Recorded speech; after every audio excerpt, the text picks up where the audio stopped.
non si loolu moo am. nee na ndaw ñi yore kurus moo gën ndaw ñi yore cigarette. maa la ko wax de. loolu dëgg la cigarette baaxul ah. bon ça dépend rek. ah déet Ibrahima. waaw si ça dépend rek.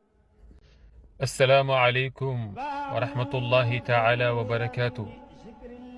mbokk yi déglu leen waa ji nga xam ne nee na moom raaqi la mu tudd Ibrahima kàddu yi mu wax si kurus mu doon ay kàddu njumte déglu leen ko. indi ko dégg nga waaye nag buñ jógee ba ci biir waxtaan wi ni wirdi yi di demee noonu la kurus yi di demee kurus kontekaay dong nga ko tax a jóg kontekaay la maanaam islam xamu ko beneen bi mooy benn sellaa nge newul ci kurus. déedéet kurus mën naa dugg duus mën naa dugg fu ne kurus benn sellaange newu ci mu ngi mel ni mais sijaada bi ngay jullee amul benn sellaange xam nga li ma bëgg a wax. comprendre ma de li nga wax ni comprendre ma ko de. maanaam foog nga firi ko. lu tubaab bi tuddee saint. waaw ville saint. maanaam saint yooyu gars yi tuddee ay saint. waaw yàlla mooy sellal mbir. mu sell. bu ko yàlla sellalul mbir moom ak ñi mu bokkal xeet ñëpp a mel fi mu ne kurus gii moom ak per yëpp a yem.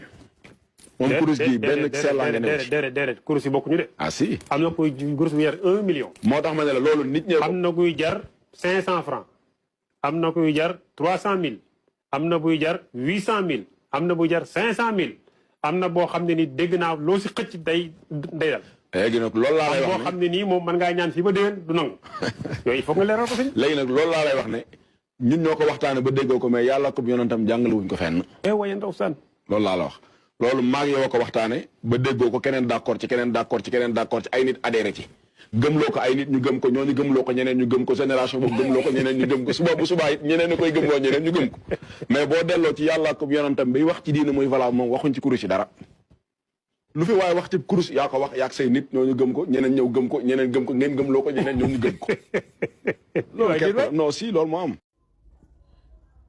Ibrahima Gueye da ngaa juum waaw kurus l'islam xam na ko bu baax a baax lan mooy preuve bi demal ci al mustadrak ala saxihayn xadis numéro 2031 demal ci sunanu tirmisi ba tey xadis numéro 3554 Safiya moo ne daxala alayya rasulullahi sallallahu alayhi wa sallam wa bayna yadayya 4000 nawaatin usabbihu biha fa qaala laqad sabbaxti bi haadihi ba xadis bi jeex dégg nga sama wajhul istidlaal ci xadis bi ma firi xadis bi Safiya dana Yonent bi sallallahu alayhi wa sallam dafa ñëw fekk ma yore 4,000 per i tàndarma usabbihu biha ma si sàbbaale sama borom tabaraka wa taala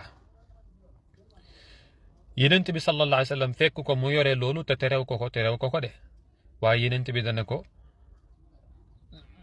dinaa la xamal lu gën a bëri lii nga sàbbaale te mooy da ngay wax benn baat rek subhanallah adada xalqihi naka noonu itam Ibrahima Gueye xanaa xamoo ne Abu Hurayrata radiyallahu anhu Abdurahman ibnu Saxrin ad-Dawsi saxaaba bu mag boobu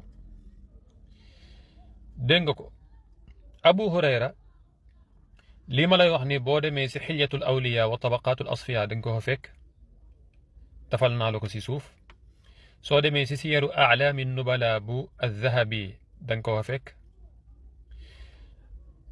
mooy lan mooy Abu Hurayrata radiyallahu anhu Abdulwahid ibni Muusa moo ne axbarana Nuaymu bnul Muharrar ibni Abi Hurayrata Nuaym Abu Hurayrata maamam la moo ne sama maam kat jëlee na si maamam mu ni Abu Hurayrata annahu kaana lahu xaytun fiihi 1000 uqdatin Abu Hurayra dafa amoon ak buum goo xam ne nekk na sa buum ba 2,000 fas-fas maanaam ak kurus la Abu Hurayrata yoroon kurus woo xam ne 2,000 la woon 2,000 si lu ñuy compter mu ni laa yanaamu xatta yusabbixa bihi Abu Hurayra daanul nelaw lu dul ne da see sàbbaal jëfandikoo xaytu boobu nga xam ne fiihi 1000 uqdatin kon Abu Hurayra bokk na ci saxaaba yi amoon ay jumtukaay yun doon tuddee seen boroom tabaraka wa taala fi may daanaleeg yow nag si mbirum kurus seen sëriñ bi cheikhul islam ibnu taymiya moom dafa daganal yore kurus si biir julli maanaam si biir julli nga téye kurus ibnu taymiya da koo daganal ki ngeen tuddee cheikhul islam demal si majmuu fatawa volume 22 page 625 wa su'ila amma ida qara'a alqur'ana wa ya'uddu fi lsalati bi subhatin hal tabtulu salatuhu am la dañoo laaj ibnu taymiya ne ko ki yore kurus si biir julli di konte si kurus bi ndax jullem day yàqoom déet fa ajaaba mu tontu moom ibnu taymiya in kaana almuraadu bi hada su'aali an ya'udda al ayat bu dee kiy laaj lam jublu si laaj bi mooy muy konte aaya yi aw ya'udda takraara suurati alwaxidati wala muy konte baamuk genn saar misla qawlihi comme waxuk sunu borom qul huwa allah ahad maanaam qul huwa allah ahad nga jël kurus bi di konte par per wala saar bi bu jeexee nga konte ngay jëfandikoo bis subhati